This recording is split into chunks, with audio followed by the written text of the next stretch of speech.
جو آپ نے میرے دل میں یا میرے بارے میں کسی دوسرے پاسٹر کے بارے میں سنا ہے جو اس وقت واقعی متاثر ہوا تھا، اس پر قائم رہے۔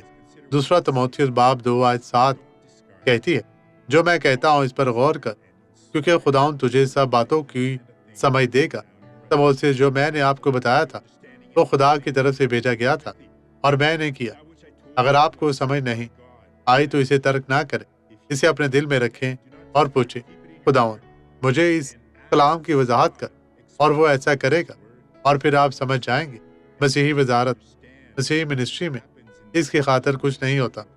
خدا ہمیشہ اس کے پیچھے ہمارے لیے ایک مقصد رکھتا ہے، جیسے کہ ہماری زندگی کو بہتر بنانا چاہتا ہو۔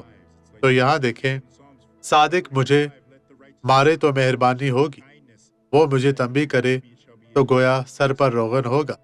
میرا سر اس سے انکار نہ کرے، کیونکہ ان کی شرارت میں بھی میں دعا کرتا رہوں گا۔ آئیں دعا کریں۔ باپ، ان لوگوں کو بڑی برکت دے۔ بدی انہیں کبھی بھی نقصان نہیں پہنچا سکتی۔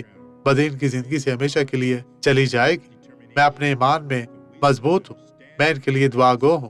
خداوند انہیں بڑی برکت دے، ان کے ایمان میں مضبوطی عطا کر، انہیں چھو پاک صاف اور مسح کر، اور جلال کے بادشاہ رحم کر خداوند۔